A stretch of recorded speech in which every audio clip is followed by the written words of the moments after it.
मित्रांनो नमस्कार. कसे आहात सगळे? मित्रांनो, जागतिक आरोग्य दिनाच्या तुमच्या सगळ्यांना मनपूर्वक शुभेच्छा. आपण आपल्या पॉडकास्टमधून आयुष्यामध्ये यशस्वी होण्यासाठी आणि खास करून उद्योजक जे असतील ते किंवा सेल्फ हेल्प प्रकारचे असे अनेक लोकांच्या पॉडकास्ट घेतो. परंतु आज जागतिक आरोग्य दिन आहे आणि जागतिक आरोग्य दिनी एक मंत्र आपल्यासाठी सगळ्यात महत्त्वाचा आहे की आयुष्यात यशस्वी व्हायचं असेल तर सगळ्यात पहिल्यांदा सांभाळावी लागते, ती म्हणजे आपली तब्येत. जर तब्येत व्यवस्थित असली तर सगळं व्यवस्थित. असं म्हणतात की लाईफ बिगिन्स ॲट 40. हे जरी खरं असलं तरी डॉक्टर सांगतात की मेटॅबॉलिक प्रॉब्लेम्स बिगिन्स ॲट 35. म्हणजे 35पासून तुमचे चयापचयाचे प्रॉब्लेम सुरू होतात. खरंच असं आहे का? कुठल्या गोष्टी अशा होतात आणि याला काय केलं पाहिजे? अशा आपल्या सगळ्या प्रश्नांना उत्तर देण्यासाठी अपोलो क्लिनिकचे डॉक्टर संकेत देशमुख सर आज आपल्या पॉडकास्टमध्ये आहेत. सर, 3S पॉडकास्टमध्ये आपलं खूप खूप स्वागत आहे. नमस्कार. सर, मला पहिल्यांदा हे विचारायचं आहे की खरंच असं असतं की मेटाबॉलिक प्रॉब्लेम हे 35 पासून सुरू होतात? खरं पाहिलं तर आजच्या काळामध्ये जी मॉडर्न लाईफस्टाईल आहे, हो. आपण ज्याला लाईफस्टाईल डिसीजेस म्हणतो, जी मॉडर्न लाईफस्टाईल आहे ती बऱ्यापैकी ह्या मेटाबॉलिक प्रॉब्लेमला कारणीभूत आहे. अच्छा. म्हणजे आधीच्या काळामध्ये असं होतं की रोज सकाळी म्हणजे आधीच्या काळात 100 वर्षापूर्वीच हो. जी काही कामं होती ती अंगमेहनतीची कामं होती. बरं. म्हणजे शेती असेल हो, किंवा हो. फॅक्टरी वर्कर जरी असतील, हो, हो, हो. अंगमेहनतीची कामं होती. चालायचं काम होतं. हां, शहरीकरण तेवढं झालेलं नव्हतं. बरोबर आहे. मोटार गाड्या तेवढ्या नव्हत्या, हो. टू व्हीलर्स नव्हत्या. Yes yes. असली तरी सायकल होती अगदी. किंवा बैलगाडी होती. हो हो. तर अंगमेहनत, शरीराची मेहनत खूप त्यावेळेला व्हायची. व्हायची. पण बरोबर. आता आजच्या काळामध्ये कुणी जरी नसलं तरी फार तेव्हा त्यांच्याकडे टू व्हीलर तर आहेच आहे. हो हो हो. किक मारली किंवा अगदी, स्टार्टर, अगदी. आता किक मारायची सुद्धा गरज त्रास नाही. हो हो हो. कमी झाला लोकांचा. हो, हो. म्हणजे तेवढाही त्रास शारीरिक मेहनत ती पण नाही राहिली. अगदी. तर मग ह्यानी असं झालंय की कॅलरी ज्या इंटेक आहेत हो.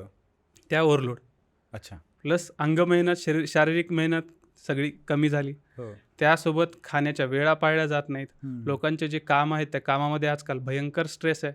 बरोबर. म्हणजे रात्री झोपीच्या वेळा व्यवस्थित नाही आहेत. हो. आता आपण पुण्यामध्ये सध्या पॉडकास्ट आपण करतोय, तर हो. पुण्यामध्ये आता ट्रॅफिकच्या समस्या आहेत. बरोबर. लोकांना ह्या पॉईंट ए पासून पॉईंट बी ला जाण्यासाठी कधी कधी आता 10 किलोमीटर जाण्यासाठी 30 ते 40 मिनिटं लागत आहेत. बरोबर आहे. त्यामुळे ती सिटिंग आली. हो. आणि ह्या सगळ्याच गोष्टींमुळे ओव्हरऑल तब्येतीकडे कोणी लक्ष देत नाही. ओव्हरऑल क्रॉनिक स्ट्रेसमध्ये बरोबर आहे. ट्रॅफिकमधून जायचं, घरी जायला 10 वाजणार, जेवायला 11 वाजणार, झोपायला 12-1 वाजणार, सकाळी बरोबर. पुन्हा घाईघाई होते, 6-7 वाजता उठायचं. ही मॉडर्न लाईफस्टाईल आहे. आय बरोबर आहे. टीच्या लोकांची ही लाईफस्टाईल आहे. हो, हो, yes, yes. 6-7 वाजता उठायचं हो. आणि पुन्हा कामाला तेच पुन्हा सगळं. कामाला परत तेच. हो, त्यामुळे असं होतंय की शरीराकडे बिलकुल लक्ष नाही ना. हो. कुणी व्यायामाकडे कुणाचं लक्ष आहे. साधं चालणं फिरणं सुद्धा लोकांना शक्य होत नाही. कारण की म्हणायला जरी जॉब 9 तास असला आय टीचा, हो. तरी त्यांचं अजून 1-2 तास एक्सटेंड होतं. आणि अगदी, अगदी. जायचं अर्धा ते 1 तास आणि यायचं अर्धा ते 1 तास ऑफिसला त्या जाण्याचा. ट्रॅफिक. त्यात ट्रॅफिक म्हणजे हा बरोबर. 1.5 ते 2 तास अजून त्यामध्ये ॲड होतो. बरोबर आहे. झोपही पूर्ण होत नाही. मग ह्या हो. सर्व गोष्टी आणि खाण्याचं, हम्म. खाण्यामध्ये काही कोणी बघतच नाही. एक तर सगळ्या गोष्टी अशा झाल्या की त्याच्यात किती जीवनसत्व आहेत, प्रोटीन्स किती चाललेत. पाहतच नाहीत. हो. भारतामध्ये प्रोटीन इंटेक फार कमी आहे. हो ना? कारण की आपली जी डाएट आहे, आपण जे वरण भात, चपाती, भाजी हो. हे सगळं जे खातो, ह्यामध्ये हो. प्रोटीनचं इंटेक फार कमी आहे. बरोबर आहे. बरोबर. मग ह्या सगळ्या गोष्टी एक काय जसं वयाच्या 28 30 32 पर्यंत जे काही आपले नॅचरल रिझर्व्स असतात, जे हो. काही आपण हो. लहानपणी केलेल्या गोष्टी असतात किंवा हो. तोपर्यंत तेवढ्या जिम्मेदारी नसते. आलेल्या नसतात. ताण पण नसतो ना. म्हणजे बरोबर. लोकांचे लग्न तोवर झालेले नसतात, बरोबर आहे. मुलं बाळ झालेली नसतात, हो. घरं काही घेतलेली नसतात. पण जसं 30-32च्या नंतर हो. एकतर घर घेतात, हो. त्यानंतर मुलं बाळ होतात, हो. मग पुन्हा सगळ्या घरच्या जिम्मेदारी येतात. मग सगळं हे गडबड गुंतागुंत होऊन जातं आणि शारीरिक ज्या स्वास्थ्य जपण्यासाठी ज्या काही गोष्टी करायच्यात हो. त्या सगळ्याकडे दुर्लक्ष होतं. आणि मग ही गोष्ट काही अगदी. असं नाही की 1 वर्ष नाही, क्रॉनिकली अशीच आहे. 2 हळूहळू. वर्ष, 4 वर्ष, 5 वर्ष, मग हळूहळू 35 नंतर या गोष्टी शरीरामध्ये दिसायला लागतात. बरोबर आहे. म्हणजे आपण असं म्हणू शकतो की 35 पर्यंत आपण नॅचरनं आपल्याला जे काही दिलेलं आहे त्या बॅलन्सवर जात राहतो. हां, पण तिथून पुढे जर जायचं असेल तर आपल्याला आपला बॅलन्स बँकेत जमा करावा लागेल. बरोबर. नाही तर एका दिवशी बँकरप्सी ज्याला आपण म्हणतो, पूर्ण Bankruptcy. बरबाद होणं जे आहे ते होऊ शकेल. हो. सर, तुम्ही अपोलो सारख्या मोठ्या ब्रँडसोबत काम करता, आता या ठिकाणी प्रॅक्टिस करता. पुण्यातले खूप सारे पेशंट तुम्हाला रोज संपर्कात येत असेल. पुण्यातलं जे प्रदूषण आहे किंवा पुण्यातलं जे वाहतुकीचा प्रॉब्लेम आहे, ट्रॅफिक जाम वगैरे जे आहेत, याचा पण म्हणजे ह्या सगळ्या लाईफस्टाईलचा पण ह्या 35 नंतरच्या प्रॉब्लेममध्ये इफेक्ट होतो. आता पुण्याचं पोल्युशन आपण आता ह्या मागच्या 1 ते 2 वर्षापासून पाहतोय. पोल्युशनबद्दल तुम्ही बोललात. हो हो आता सर्व जे काही मेजर सिटीज आहेत हो, भारतातल्या, हो. त्या वर्स्ट AQI म्हणजे ओव्हरऑल द वर्ल्डमध्ये टॉप 10 मध्ये आपल्या बऱ्यापैकी सिटीज येऊन जातात. बापरे. की AQIज आता पुण्याचं 2014चा आणि आता 2024-26चा जो AQI आहे, हो.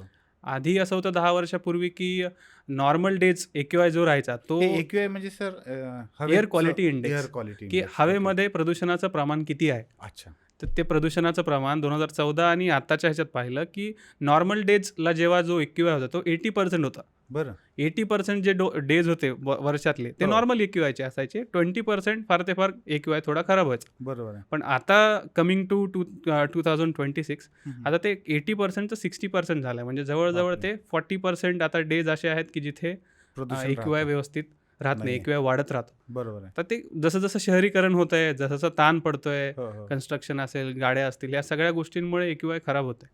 तर त्याचा आता ताण पण पडतो. हां, त्याचा ताण पडतो. बरोबर आहे.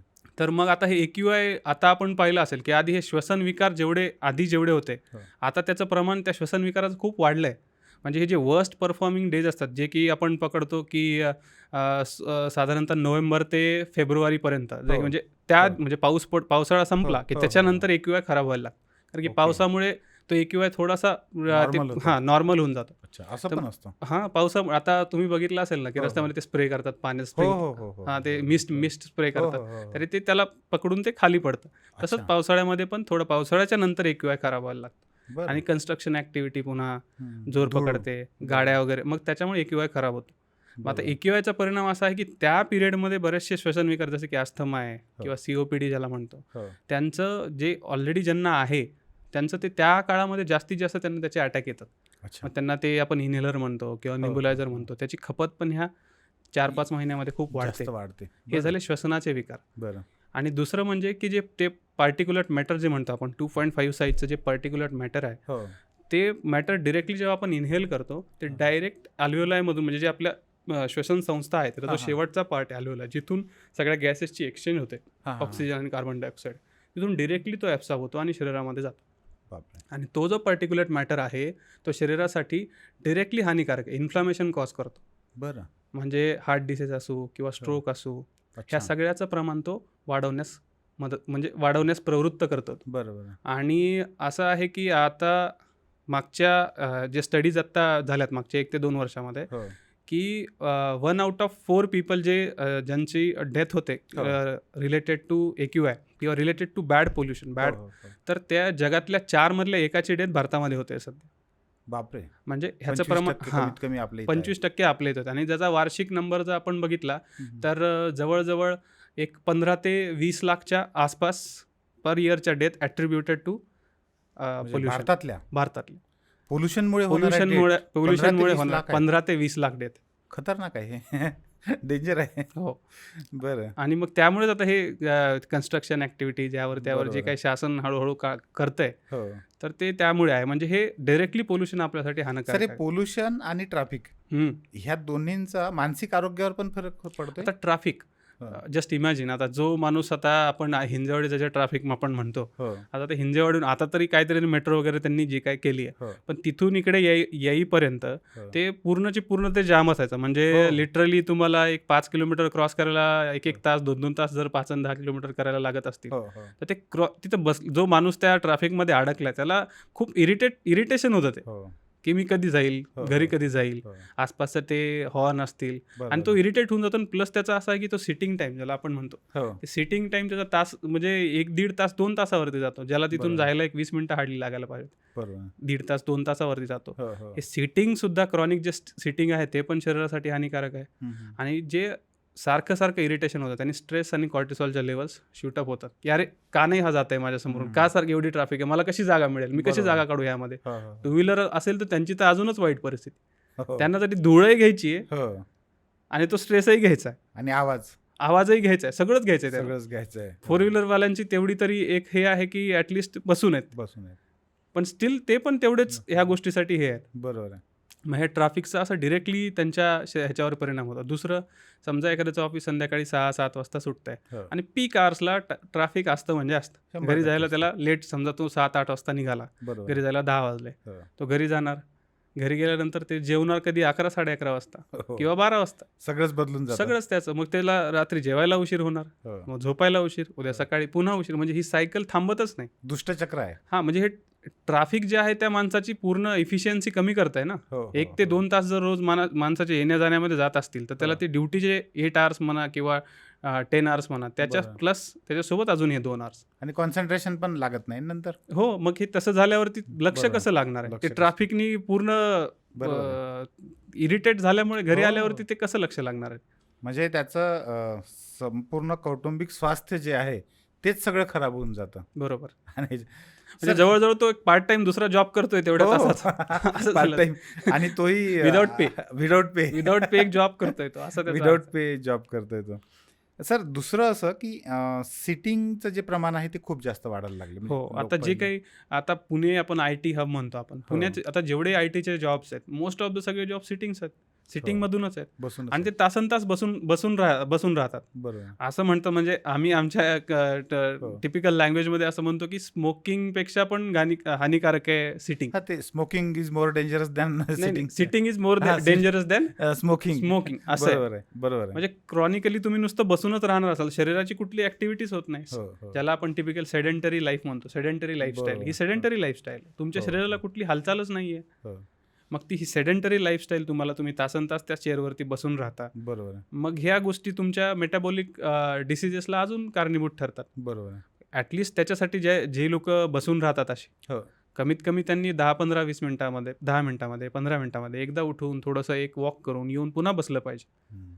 पण ते असं तासनतास बसून राहिलं की ते पण हानिकारक आहे त्याचं. आणि सर, ह्या सगळ्या गोष्टींचा परिणाम म्हणून साधारणतः 35 पासून मग त्याचे जे हेल्थ डिसीज आहेत ते चालू होऊन जातात. हो, त्याच्यासाठी असं म्हटलं जातं की prevention is better than cure. बरोबर. पण हे प्रिव्हेन्शन घ्यायचं म्हणजे नेमक्या तपासण्या ज्या आहेत, म्हणजे सगळ्यात पहिल्यांदा तर आपल्या तपासण्या केल्या पाहिजे. तर कुठल्या तपासण्या कमीत कमी, म्हणजे मी बघतो की लोकांना त्यांच्याकडे जे काही इन्कम येतं त्याचा अगदी पैशाचा हिशोब ठेवतात, हो, पण समजा त्याच्या शरीरासंदर्भातले आकडे विचारायचे म्हटलं की तो हम्म. अंदाजे सांगतो. हो, वजन किती असेल 80-85. BP किती आहे असेल 80-90च्या आसपास, असं अंदाजे सांगतो तो. बरोबर. पैशाच्या बाबतीत असं होत नाही. हो, तर साधारणतः असे कुठले आकडे आहेत की 35च्या नंतर प्रत्येकाला ते माहीतच असले पाहिजे? हो. आता पुण्याचे हे जे मेनली जे IT हब म्हणतो आपण, जे लोक हो. आहेत हो. ते बऱ्यापैकी सुशिक्षित लोक आहेत. त्यांना सगळ्या गोष्टी बरोबर Yes, कळतात. yes. अगदी.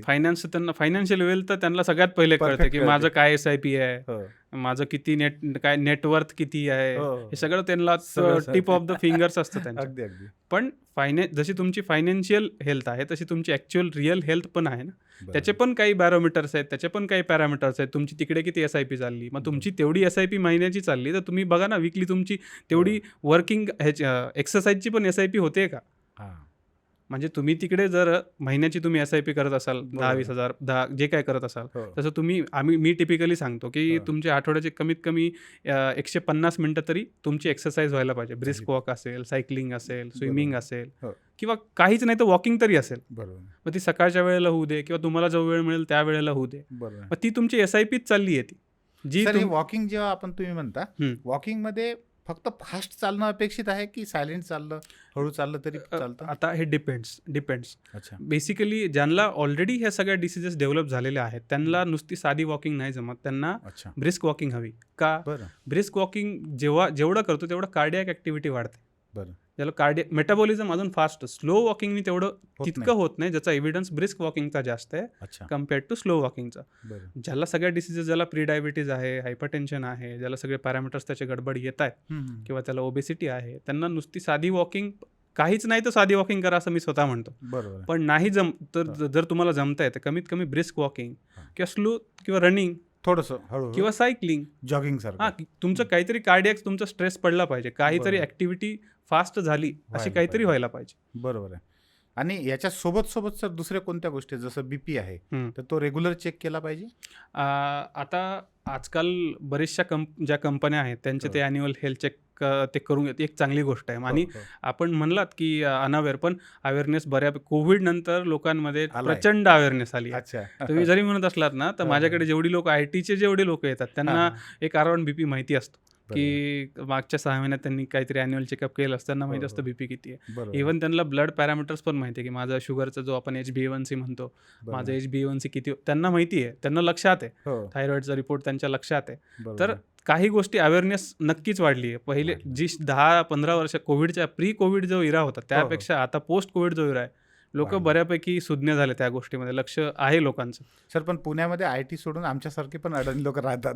नाही आता हो. मला हे सांगा की असे कोणते 4-5 आकडे आपल्या शरीरासंदर्भातले आहेत की ते साधारण 35च्या नंतरच्या प्रत्येकाला माहीतच पाहिजे? बरं, आता आपण 2 प्रकारच्या गोष्टी करू शकतो. आपली हेल्थ कशी हे समज एक ढोबळ मानाने, हो, ढोबळ मानाने. रिअरिटी आणि मेडिकल टर्म्स, मेडिकल गोष्टी वेगळ्या आहेत. हो. पण रिअर एक आपण ढोबळ मानाने म्हणू शकतो बरं. की 2 प्रकारच्या गोष्टी करू शकतो. एक ज्या ब्लड टेस्ट आहेत किंवा क्लिनिकमध्ये येऊन करणाऱ्या, हॉस्पिटलमध्ये येऊन करणाऱ्या गोष्टी आहेत, आणि एक काही घरी तुम्हाला बघण्यासाठी की जे तुम्हाला अंदाज येण्यासाठी काय करणार अशा गोष्टी आहेत. बरोबर. तर घरच्या घरी करण्यासारख्या ज्या काही गोष्टी आहेत त्या सांगतो, आणि मग त्यानंतर मी तुम्हाला प्रोफेशनल ज्या आपण हो. क्लिनिकमध्ये ज्या गोष्टी करतो त्या सांगतो. बरोबर. घरी करण्यासारख्या काय गोष्टी आहेत, तर तुमचा जो ज्याला आपण वेस्ट सर्कम्फरन्स म्हणतो, हां. म्हणजे तुमची कमरेचा घेर.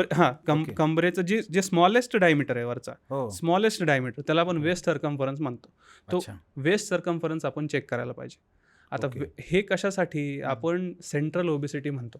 हम्म. हे मेटाबॉलिक सिंड्रोम जे आपण डिस्कशन करतोय की हो, हो. 35 नंतर सगळ्या गोष्टी यायला लागतात. हो. तर हे मेटाबॉलिक सिंड्रोममध्ये वेस्ट सर्कम्फरन्समध्ये त्याचा आपण अर्थ घेतो की सेंट्रल ओबेसिटी. अच्छा. सेंट्रल ओबेसिटी हा पहिला पॅरामीटर आहे हो. मेटाबॉलिक सिंड्रोमचा. बरं. आणि एशियन पॉप्युलेशनमध्ये ज्याला आम्ही टोफी म्हणतो, टोफी, बरं. थिन आउटसाईड हां, आणि हां. फॅट इनसाईड, म्हणजे व्हिसरल ओके. फॅट. हात बारीक असतील त्यांचे, हो. पाय बारीक असतील, पण पोट जे आहे सुटलेलं. त्याला ते सेंट्रल ओबेसिटी आपण म्हणतो. बरं, मग बरं, आपण बरं. ते वेस्ट सर्कम्फरन्स आपण चेक करू शकतो घरी बसल्या बसल्या. जो आपला मेजरिंग टेप आहे, प्रत्येकाच्या घरी तो मेजरिंग टेप आहे. हो. तर तो मेजरिंग, त्याच्यात मेल्स आणि फिमेल्सचं 2 वेगळे कट ऑफ आहेत. बरं. मेल्समध्ये तो कट ऑफ आहे की आपण पकडूया की वेस्ट सर्कम्फरन्स जे आहे हम्म. ते 90 सेंटीमीटरच्या खाली पाहिजे. बरं. त्याच्यावरती आहे, याचा अर्थ एक क्रायटेरिया फुलफिल होतोय आता, की तुम्ही आता धोक्याच्या जवळ सेंट्रल आहे. Obesity okay. तुम्हाला डेव्हलप होते. बरं. आणि फिमेल्समध्ये 80 सेंटीमीटर त्याचा कट ऑफ आहे फिमेल्समध्ये. बरं. फिमेल्समध्ये मेल्सपेक्षा कमी आहे. अच्छा. हे झालं की त्याची नेक्स्ट स्टेप असते वेस्ट टू हिप सर्कम्फरन्स. बरं. वेस्ट हिप सर्कम्फरन्स हां. आणि वेस्ट सर्कम्फरन्स यांचा वेस्ट टू हिप रेशो म्हणतो आपण. अच्छा. म्हणजे वरचा कमरेचा आणि हां. वरचा. वरचा आणि खालचा, waist to okay. Hip ratio. अच्छा. Waist to okay. Hip ratio. बरं. तर वेस्ट टू हिप रेशोमध्ये तुम्ही पहिले वेस्ट सर्कम्फरन्स चेक केला. हो. आता तुम्ही लार्जेस्ट हिपचा जो डायमीटर आहे, अच्छा. हिपच्या अराउंड जो तुमचा हो. सर्कम्फरन्स आहे हो, हो. तो तुम्ही चेक करा. बरं. मग हे 2 जेव्हा तुम्ही चेक करतात तर त्याचं तुम्ही त्याला भागाकार करा त्यांनी, बरं. वेस्ट टू हिप रेशो ज्याला आपण म्हणतो. हां, तर हां. वेस्ट टू हिप रेशोमध्ये आपल्या एशियन गाईडलाईन्स खूप स्ट्रिक्ट आहेत. अच्छा. हां, मेल्समध्ये तो 0.88 पेक्षा कमी पाहिजे. बरं. हां, आणि फिमेल्समध्ये 0.80 पेक्षा कमी पाहिजे ओ. Waist to hip ratio. बरं. तर याचा अर्थ काय आहे की हो. तुमचं ते ओबेसिटी जे फॅट जे आहे त्याचा हो. आपण रेशो चेक करतो. हा जर अच्छा. रेशो मी जे तुम्हाला आता व्हॅल्यूज सांगितल्या, हम्म. ह्या व्हॅल्यूजच्या तुम्ही जर ह्याच्या पुढे आहात हम्म. तर एक क्रायटेरिया फिट झाला की तुम्ही ह्या घरच्या घरी चेक केलं की मला आता इथून बरं. पुढे थोडंसं मी सांभाळलं आता पाहिजे. आता हे तुम्ही घरी चेक करू शकता. बरोबर आहे. हे तुम्हाला दिसलं, त्यानंतर तुम्हाला तुमच्या आयुष्यामध्ये दिसतंच आहे की मला फ्रेश हो. वाटत नाही आहे. हां. मग हे झालं, तुम्हाला इथून कळालं की तुमचा वेस्ट टू हिप रेशो जो आहे तो ॲबनॉर्मल आहे. बरं. त्याच्यानंतर मग तुम्ही क्लिनिकमध्ये येऊ शकता. मग अच्छा. किंवा तुम्ही टेस्ट करू शकता. मग त्याच्यामध्ये आपण बेसिक टेस्ट कुठल्या करू शकतो, ज्या बेसिक टेस्ट केल्या पाहिजेत. आजकाल ॲन्युअल हेल्थ चेकअपमध्ये बऱ्यापैकी गोष्टी इन्क्लुडेड असतात. बरं. पण आपण बेसिक HbA1c नावाचे तपास म्हणतो, जे की आपण शुगरचा तपास म्हणू किंवा प्री डायबेटिक्स असेल किंवा डायबिटीज असेल, ती 3 महिन्याची ॲव्हरेज शुगर आपल्याला ते सांगतं. अच्छा. हे HbA1c तपास करू शकतो. ओके. दुसरं लिपिड प्रोफाईल करू शकतो, हम्म. की कोलेस्ट्रॉलचं प्रमाण कसं आहे, त्याच्यात बरं. वेगळे कोलेस्ट्रॉलचे जे पॅरामीटर्स असतात ते हो. आपण चेक करू शकतो. बरं. तिसरं आपण जे रुटीन जे तपास करतो की आपले WBC कशा आहेत, RBC हां. कशा आहेत, हिमोग्लोबिन कसं आहे, रक्ताचं समजा हे सगळं. तपास करू शकतो. हम्म. आणि आणि पुन्हा शुगर बघू शकतो.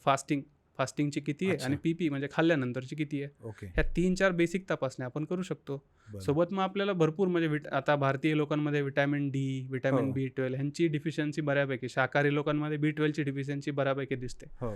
आणि Dची डिफिशियन्सी भारतीय लोकांमध्ये 6 आउट ऑफ 10 म्हणजे अच्छा. 10 लोकांमधून 6 लोकांमध्ये व्हिटॅमिन Dची डिफिशियन्सी आपल्या देशामध्ये मिळते. 10 पैकी 6. 10 पैकी 6. का तर बरोबर. भारताला जे आधी भारतीय लोकांना बऱ्यापैकी आउटडोर ॲक्टिव्हिटीज होत्या. हो. आता तितक्या राहिल्या नाही, सूर्यप्रकाश तितका मिळत नाही. बरोबर. म्हणून मग लोकांचे व्हिटॅमिन D डिफिशियन्सी हळूहळू डेव्हलप होते. सर ते सूर्यप्रकाशाच्या बाबतीमध्ये आधी असं म्हटलं जायचं की सकाळच्या कोवळ्या उन्हांमध्ये हो, बसायचं. हो, हो. आता सांगतात की नाही 10 नंतर बसा. हो, हो, हो. नेमकं काय खरं? नाही ॲक्च्युली कसं आहे 10 ते 12 पर्यंत पण कसं असतं आपल्या इथे सूर्यप्रकाश जास्त असल्यामुळे लोकांची अजून त्याच्यात टॅनिंग होते.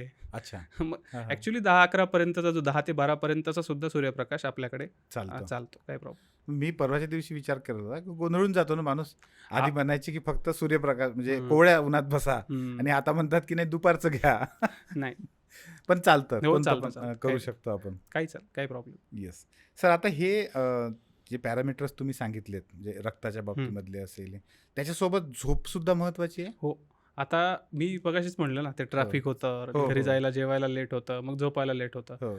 झोपेचं ह्या सगळ्यामध्ये महत्त्व असं आहे की तुम्हाला दिवसाची कमीत कमी 6 to 8 आवर्सची अनइंटरप्टेड स्लीप पाहिजे. सर पण फक्त तास महत्वाचे आहे की क्वालिटी पण महत्वाची दोन्ही आहे? महत्त्वाचे आहे. अच्छा. पण तास तर महत्त्वाचे आहेच ना.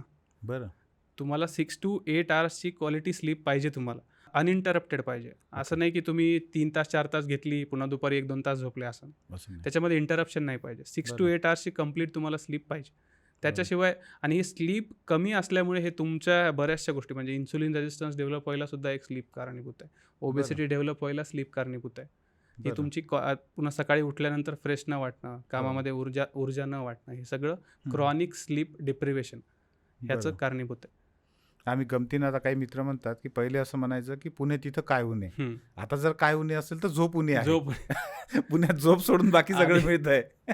कारण एक तर प्रदूषण आणि दुसरी गोष्ट सगळं जे ट्रॅफिकचे आवाज आणि याच्यामुळे झोपेवर त्याचा फरक पडतोच. हो हो हो. झोप सुद्धा इतकी जास्त महत्वाची आहे. कन्स्ट्रक्शनचे आवाज कन्स्ट्रक्शन रात्री नाही पण दिवसाची ती पण लोकांची. हो खूप मोठ्या प्रमाणात हो. आणि सारखं कंटिन्युअसली होत राहतं ना तर त्याचा सुद्धा एक खूप मोठा इफेक्ट पडतोच हो. त्याच्यावरचा. सर हल्ली हार्ट अटॅकचं प्रमाण खूप मोठ्या प्रमाणात वाढलंय आणि लोक म्हणतात की अचानक हार्ट अटॅक आला.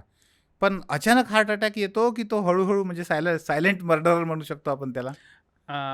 बरोबर आहे. म्हणजे आता लोक असं म्हणतात की अचानक आला. हो. बेसिकली जे आपण मेजॉरिटी पॉप्युलेशनमध्ये जे होतं त्याबद्दल मी बोलतो. रिअर कॉजेस आहेत जेनेटिकपासून की जिथे अचानक येऊ शकतं काहीही हिस्ट्री नसताना. अच्छा. पण जे आपले नॉर्मल जे आपण टर्म्समध्ये बोलतो की मॉडर्न लाईफस्टाईल रिलेटेड ज्या गोष्टी जिथे ज्या लोकांना असं हार्ट अटॅक्स वगैरे येतात हो. त्यांच्यामध्ये आधी काही ना काहीतरी हिस्ट्री डेव्हलप व्हायला सुरू झालेली असते. बरं. काही ना काहीतरी शरीर त्यांना साईन सिम्पटम्स द्यायला सुरुवात झालेली असतं. पण बरोबर. ह्या लाईफस्टाईलमुळे ते पूर्णपणे दुर्लक्षित केलं जातं. हो. म्हणजे आता आपण हे मेटाबॉलिक सिंड्रोम किंवा मेटाबॉलिक डिसिजेसवरती जे आपण चर्चा करतोय ते चर्चा करण्याचा मेन मूळ हेतूच तो आहे की आपल्याला हार्ट अटॅक असेल किंवा स्ट्रोक असेल हे पुढं चालून आपल्याला त्या गोष्टी टाळता यायला पाहिजेत किंवा बरं. आपल्याला त्या दृष्टीने त्या दिशेला जायचं नाही आहे. बरोबर. म्हणूनच आपण हे सगळ्या गोष्टी करतोय. हो. आता जो आपण हार्ट अटॅक संदर्भात बोलात ह्याला आपण करोनरी आर्टरी डिसीज म्हणू हो. किंवा स्ट्रोक म्हणू. हो. ह्या दोन्हीचं पण जेव्हा मेटाबॉलिक डिसिजेस किंवा मेटाबॉलिक सिंड्रोम डेव्हलप होतो ह्या दोन्हीचे पण चान्सेस ह्या मेटाबॉलिक सिंड्रोममुळे वाढतात. अच्छा. म्हणूनच आपण हा मेटाबॉलिक सिंड्रोम किंवा मेटाबॉलिक डिसिजेस सध्या चर्चा करतोय. हो. म्हणजे एक भारतामध्ये 20-30 वर्षापूर्वी म्हणू आपण हो. तेव्हा सगळं फोकस होतं ट्रीटिंग द डिसीज हां. की डिसीजला ट्रीट करा. आता हळूहळू ते फोकस जे येते from treating disease to prevention of the disease. अच्छा. आपण जी चर्चाही करतोय किंवा हे मेटाबॉलिक सिंड्रोमही जे करतोय हो. मोस्ट ऑफ द लोकांना यांचे फार काही असे अलार्मिंग साईन्स काही दिसणार नाहीत की त्यांच्या आयुष्यालाच म्हणजे रोजच्या थांबून जाईल हां असं काम हां असं काही बरं. नाही होणार की त्यांची रोजची कामं थांबतील. हम्म. त्यांना छोटे छोटे साईन्स काही दिसायला लागतील पण बरोबर. त्यांचं ॲव्हरेज रोजचं आयुष्य व्यवस्थित चालू राहील. बरं. म्हणून लोकांना असं वाटतं की मला काही वाटत नाहीये, मला काही त्रास नाहीये, याचा अर्थ माझ्या शरीरात काही गडबडच नाहीये. बरोबर आहे. मग हे असंच दुर्लक्षित म्हणा किंवा कधी चेकच नाही केलं म्हणा. मग हो, एक हो. 2 वर्ष, 5 वर्ष, 10 वर्ष, 15 वर्ष हो. हळूहळू हे जे पेंटअप होत जातं. हो. मग त्यानंतर मग एक दिवस हे मेटाबॉलिक सिंड्रोमचं आपण म्हणू डायबिटीज असो किंवा हायपरटेन्शन असो हम्म. मग त्याचं एक दिवस रूपांतर अचानक हार्ट अटॅक येण्यामध्ये किंवा स्ट्रोक येण्यामध्ये ज्याला आपण किंवा लकवा म्हणतो. कोणत्याही मोठ्या आजाराच्या बाबतीत हो, आपण हो. म्हणू शकतो. हो हो हो तर ह्याच्यामध्ये ते डेव्हलप होतं. म्हणजे लोक पैशाच्या बाबतीत जसा एक एक एक एक पैशाचा हिशोब ठेवतात, तसं आरोग्याच्या बाबतीमध्ये सुद्धा त्यांनी आपापले एक एक जे मेजरमेंट आहेत ते काळजीपूर्वक बघायला पाहिजे. जशी तुम्ही नेटवर्थ चेक करताय, हो, जशी तुम्ही हो. SIP चेक करताय, तुम्ही जसं परफेक्ट तुम्ही शब्द वापरला जसं तो. तुम्ही FD किती आहे चेक करताय, जसं येस माझा येस. EMI किती, म्हणजे लायबिलिटी काय आहे माझी हो हो आणि स्ट्रेंथ काय आहे माझी. हो तुम्ही जशी इतकी हो फायनान्शियल गोष्टी चेक करता तुम्ही, हो तशी हो हेल्थच्या गोष्टीत पण चेक करा, बरोबर आहे. की तुम्ही ह्याची किती SIP करताय, येस त्याच्यावर तुम्ही तुमच्या ह्या हेल्थच्या नेटवर्कवर किती लक्ष देताय, की माझे बरोबर आहे. पॅरामीटर्स काय आहेत, हो बेसिक माझ्या ब्लड टेस्ट काय सांगतायत, माझं हम्म. BP ब्लड प्रेशर काय सांगताय, माझ्या शुगर्स कशा आहेत. बरोबर आहे. ह्या सगळ्या गोष्टी आपण जशा त्या चेक करतोय तितक्या सिरियसनेसनं चेक केल्या पाहिजे. बरोबर आणि आहे. माझी ॲडवाईस ही आहे, की तुम्ही हे सगळं करून जेव्हा 40-45 ला हो येणार, हो सगळ्या 4 गोष्टी तुमच्या सॉर्ट होणार. तुमचं हो घर झालंय, तुमचं हो तुमचा काय संसार झालाय, हो सगळ्या गोष्टी झाल्यात बरोबर आहे. आणि 40व्या वर्षी येऊन तुम्हाला रिअलाईज झालं, की मी हे कमवण्याच्या नादात मी हेल्थ घालून बसलोय. हो हो हो तर तुम्ही त्याचा उपभोग घ्यायलाच जर तुम्हाला नाही ते राहिलं. नाही राहतंय, तर मग बरोबर ते आहे. करण्याचं हे काय. बरोबर आणि आहे. Prevention is always better than cure. Yes. जर मी असं म्हणतो, की एखादी गोष्ट क्युअर करायला जर ₹100 लागत असतील, हो प्रिव्हेंट करायला ₹1 सुद्धा लागत नाही. बरोबर आहे. म्हणजे हे तर ह्यांना पटकन समजायला पाहिजे, की अगदी अगदी 1:100चा रेशो आहे. आता हो हो हो ₹1 एफर्ट टाका, तुम्हाला 100 ला जेवढं पुढं त्रास होईल, हो तेवढा तर तुम्हाला तेवढा पुढं फायदा आणि होणार आहे. आता बाकीचे पण खर्च खूप वाढत आहेत ना हो, आरोग्याचे. हो. म्हणजे एक 10 वर्षाच्या आधीचं जर आपण ह्या तपासण्या, डॉक्टरांची फी हे जर बघितलं, तर 10 वर्षाच्या आधीचं आणि आत्ताच्या याच्यात खूप मोठा हो, फरक आहे ना. हो. आता म्हणजे जसं आता हे सर्व्हेज आणि रिपोर्ट्स येतात, की जनरली असं म्हणतात, की हेल्थ केअर इन्फ्लेशन जे म्हणतो कॉस्ट, हो हो ते भारतामध्ये 12 ते 15% पर इयरनी वाढत चाललेत. म्हणजे जनरल इन्फ्लेशनपेक्षा पण जास्त आहे. हां, जनरल इन्फ्लेशन जे CPIचा जो डाटा हो गव्हर्नमेंट पब्लिश करतात, ते हो नॉर्मल गोष्टींसाठी त्याचा बरोबर आहे. 4%, 6%, हो 7% ह्या. हो पण हो हेल्थ रिलेटेड ज्या गोष्टी आहेत, की हो तुमच्या ॲडमिशन्स, ऑपरेशन्स, ट्रीटमेंट्स ह्याचे ओव्हरऑल एस्टिमेट असं आहे, की 12 ते 15% 12 बरोबर टू आहे. 15% पर इयरनी त्याचं इन्फ्लेशन वाढतंय. खूप मोठ्या प्रमाणात. त्याची कॉस्ट वाढते. मी सर काही दिवसाच्या आधी आणि त्याचं एक कारण पण आहे. हां हां त्याचं कारण असं आहे, की तुम्ही भारतीय सगळ्या गोष्टी इन्फ्रास्ट्रक्चर, हेल्थ रिलेटेड हो किंवा टेस्ट असतील, हो सुविधा असतील, डॉक्टर्स असतील, ह्यांची जी काही ॲक्च्युअल कॉस्ट आहे, जी की आणि ती जर तुम्ही US मध्ये किंवा हो EUमध्ये किंवा वेस्टर्न कंट्रीजशी जर कम्पेअर केली, तर त्याच्यामध्ये तुम्हाला हंड्रेड्सचा डिफरन्स दिसेल, हो की ह्याच्याहीपेक्षा हो 50 टाइम्स किंवा हो 100 टाइम्स ते महाग आहे. तर मग इव्हेंच्युअली जसं जसं भारताची ग्रोथ होईल, जसं बरोबर जसं आहे. भारत विकसित हो ह्याच्याकडे जात जाईल, हो तसं हो तसं ते त्या त्या पद्धतीने वाढत वाढत जाईल. जाईल असं. सर खूप म्हणजे सुंदर पद्धतीने तुम्ही खास करून पुण्यातले प्रॉब्लेम बाहेरचे आहेतच अर्थात सगळ्यांसाठीच ते लागू आहे. आता सगळ्या सिटी जवळ सगळ्या सारख्याच सारख्याच दिसायला झाल्यात. लागल्या. हो हो आधी अगदी. पुण्याचं पुणेरीपण जे होतं हो किंवा हो हो मुंबईचं जे मुंबईचं पण असेल, ते हो सगळं आता एकच ते सगळं कन्स्ट्रक्शननी सगळ्या सगळं उंच उंच इमारती एकच वाटतंय आता सगळं. सगळं सारखंच वाटायला सगळं लागलं. सारखंच वाटतंय आता. कोणत्याही शहरात राहिलं तरी काही फरक जाणवत वेगळं नाही. वाटतच नाही आता सगळं ते. सारखं वाटायला सगळं लागलंय. सारखंच वाटतं. सर एक थांबता थांबता एक शेवटचा प्रश्न तुम्हाला विचारावासा वाटतो, की असं म्हणतात की पुणेकर बदलत आहेत. हम्म, मला असं वाटतं की पुणेकर बदलत आहेत तर बदलू द्या, हम्म, पण त्यांचं आरोग्य जे पहिले होतं तसं ठणठणीत राहिलं पाहिजे, हो, आरोग्य तसंच चांगलं राहिलं पाहिजे. हो. याच्यासाठी कुठल्याही फक्त 5 गोष्टी सांगा, असं जर तुम्हाला म्हटलं तर काय सांगाल? बेसिक गोष्टी मी सांगू शकतो, की तुम्ही कुठल्या गोष्टीवरती लक्ष द्या. तुम्ही तुम्ही वाट बघू नका, की माझं वय 35 होतंय की 40 होतंय. बरं. रिगार्डलेस ऑफ युअर एज, तुम्ही दिवसाचं काही ना काहीतरी शारीरिक ॲक्टिव्हिटी कष्ट. ज्याला म्हणतो, त्या केल्याच पाहिजेत. ओके. काही असू, तुम्हाला काही नाही जमते तर तुम्ही चालले तर कमीत कमी चाललं तर पाहिजेच तुम्ही. आणि ते ते नका बघू तुम्ही, की 20 मिनिटं चालताय.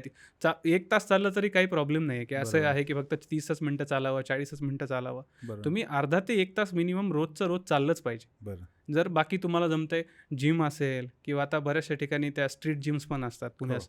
तुम्ही हो त्या जिम्स असतील किंवा ओके. सायकलिंग असेल, हो कुठली ना कुठली शारीरिक ॲक्टिव्हिटी तुम्हाला आजच्या काळामध्ये दिवसाची झालीच पाहिजे. केली पाहिजे. त्याशिवाय आपल्याला झोपायचंच नाही. बरं. आणि मी बरेचसे, मला आता माझ्याकडे जे पेशंट्स येतात ते म्हणतात, की सर माझी लाईफस्टाईल फार अशी आहे, की हम्म. मला नाही वेळ मिळत जिमला जायला किंवा माझे फिरतीवरचा कधी जॉब आहे, माझं इकडून तिकडे ट्रान्सफर होत राहतं. हम्म. तर मी त्यांना म्हणतो, तुम्ही पृथ्वी तलावर कुठेही गेलात, हो जमीन तर आहे हो आणि तुमचे पाय तर आहेत. हो ह्यासाठी नाही की कुठला तरी डंबेल तुम्हाला अरे आला की नाही आला, हा. किंवा त्या जिमला तिथे जाऊन गेलो, मध्येच ट्रॅफिक लागलं, अरे बरोबर. माझा वेळ नाही मॅनेज झाला. हा. तुम्ही कुठल्याही वेळेला वेळ मिळाला, चप्पल किंवा शूज घातला आणि चालायला गेले, एवढं तर तुम्ही करूच शकता हो, ना. साहजिक आहे. हे तर तुम्हाला अगदी काहीच बरोबर. नसण्यापेक्षा हो भले गाईडलाईन्स काय एक गोष्टी सांगत असतील, पण काहीच नसण्यापेक्षा तुम्ही रोज चाललेलं तर बेटरच आहे ना. बरोबर आहे. मी प्रत्येकाला हे सांगत असतो, कमीत कमी 40 मिनिटं, 30 ते 40 मिनिटं तुम्ही चालायला हवं आणि जमलं तेवढं ब्रिस्क वॉकिंग करायला हवं, रिगार्डलेस ऑफ युअर एज. तुम्ही बरोबर. वाट कशाला बघता की 35व्या वर्षी किंवा 40व्या वर्षी मला कुठलं सायन्स दिसतील आणि मग त्यानंतर मी ह्या सगळ्या चालू गोष्टी करू. करेल. हं, हं. दुसरं म्हणजे आता बऱ्यापैकी लोकांमध्ये अवेअरनेस आली की खाताना त्यांना माहिती आहे की ही हो. वडापाव आहे किंवा जे फार डीप फ्राईड गोष्टी आहेत किंवा हो, हो. वडापावपासून नॉनव्हेजपर्यंत डीप फ्राईड गोष्टी असतात. हो, त्याच हो. त्याच तेलामध्ये 4-5 वेळा ते तळल्या जातात त्या गोष्टी. हो. तर डीप फ्राईड गोष्टी ज्या आहेत त्या अवॉइड केल्या पाहिजे. बरं. फार जास्त ऑइली फूड अवॉइड केलं पाहिजे. हं. मैदायुक्त अन्न अवॉइड केलं पाहिजे. जेवढं जमेल तेवढं आहारामध्ये बॅलन्स्ड डाएट ज्याला आपण म्हणतो, बॅलन्स्ड डाएट ज्यामध्ये प्रोटीन्स आहेत, त्याच्यामध्ये व्हेजिटेबल्स आहेत, हं, हं. फायबर्स आहेत. नुसतं कार्बोहायड्रेट रिच डाएट खाऊन चालणार नाही. भारतीय लोकांचं जे डाएट आहे, हां, हां. वरण, भात, भाजी, चपाती, हो. हे कार्बोहायड्रेट रिच डाएट आहे. आधी ते योग्य होतं. आपलं काम होतं तेव्हा तेवढं काम असायचं ना, बरोबर तेवढं आहे. त्याच्यामुळं एक्स्ट्रा एनर्जी लागायची बरोबर. तेवढं करण्यासाठी. पण हो. आता तेवढं ते कार्बोहायड्रेट रिच डाएटने होणार नाही. शक्यच आणि प्रोटीन डिफिशियन्सी भारतीय लोकांमध्ये आहे हे जगजाहीर आहे. बरोबर आहे. तर मग तुम्ही बॅलन्स डाएट घेतलं पाहिजे. तुमच्या ह्याच्यामध्ये सॅलड्स असले पाहिजेत, हो. व्हेजिटेबल्स सगळे व्यवस्थित असले पाहिजेत हं, हं. आणि त्यासोबत तुम्ही पोळी किंवा भाकरी ह्याचं हो. प्रमाण पण असलं पाहिजे, पण ते तितक्या त्या बॅलन्स्ड डाएटच्या फॉर्ममध्ये असलं पाहिजे. बरोबर आहे. ह्या सगळ्या गोष्टी खूप महत्त्वाच्या हां, आहेत. त्याच्यानंतर हे आहे की तुमची झोप महत्त्वाची. अच्छा. झोप महत्त्वाची. कमीत बरं. कमी 6 to 8 आवर्स क्वालिटी स्लीप पाहिजे. बरं. तुम्हाला जमत असेल झोपीचा, जर तुम्हाला काही फायनान्शियल इश्यूज नसतील तर चांगली गादी घेणं, त्याच्यात इन्व्हेस्ट करणं इज ऑलवेज अ बरं. Best thing. जेव्हा चांगली झोप अनइंटरप्टेड असली पाहिजे ही झोप. हां, अनइंटरप्टेड आणि क्वालिटी स्लीप पाहिजे. बरं. एवढी तुम्हाला मिळाली तर तुमच्या हेल्थची ती ओव्हरऑल ते बेनिफिटच करणार आहे. बरोबर आहे. दुसरं म्हणजे हे ट्रॅफिक जी काही समस्या आहे ती काय हो. गव्हर्नमेंट जे काय करेल, पण त्याच्यातून तुम्हाला काय मार्ग काढता येतोय, हो. की समजा आता मेट्रो झाली तर तुम्ही मेट्रोनी कम्यूट करू शकता. बरोबर. की तुमचं जे घर समजा तुम्ही रेंटेड राहताय तर तुम्ही प्रयत्न करा की तुम्ही ज्या लोकेशनला, वर्क लोकेशनच्या जवळ घर घ्या. बरोबर आहे. म्हणजे तुमचा हा वेळ वाचेल. हो. म्हणजे रिअलिस्टिक काहीतरी सोल्युशन काढले पाहिजेत. नुसतंच बरोबर. आपण हवेतच असं म्हणू की हे अवॉइड करा, हे अवॉइड करा, असं अवॉइड होऊ बरोबर. शकत नाही. हो, कामातला बरोबर. जो स्ट्रेस आहे तो आपण कोणी म्हणलं म्हणून अवॉइड होणार नाही. नाही. काम जे आहे ते करावंच लागणार आहे. बरोबर आहे.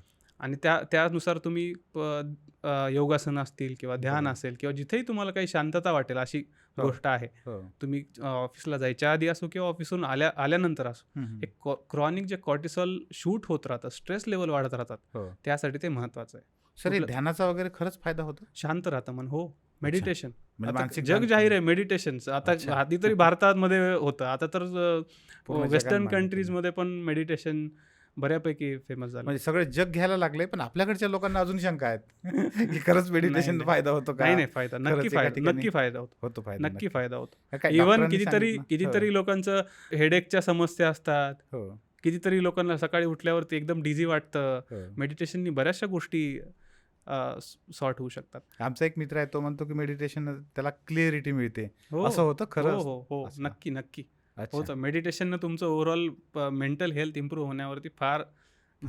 बेनिफिशियल आहेत. बेनिफिशियल. खूप सुंदर पद्धतीने तुम्ही आज आम्हाला म्हणजे जागतिक या आरोग्य दिनाच्या निमित्तानं हे जे काही गायडन्स दिलं हे खूप महत्त्वाचं आहे. निश्चितपणे आरोग्याचा पुणेकरांचा तरी बँक बॅलन्स नक्की वाढेल एवढी मी या ठिकाणी खात्री देतो. मित्रांनो, हा पॉडकास्ट पूर्णपणे कसा वाटला तुम्हाला आणि हेल्थविषयीच्या कुठल्या टॉपिकवरचे पॉडकास्ट असे तुम्हाला पुन्हा ऐकायला आवडतील ते कमेंट बॉक्समध्ये नक्की तुम्ही सुचवा सगळ्यांना. आणि जे पॉडकास्ट तुम्हाला असे वाटत आहेत की ते आपण नक्की पुढच्या काही कार्यक्रमांमध्ये आणायचा सुद्धा प्रयत्न करू. चॅनलला सबस्क्राईब केलं नसेल तर चॅनलला सबस्क्राईब पण नक्की करा. धन्यवाद.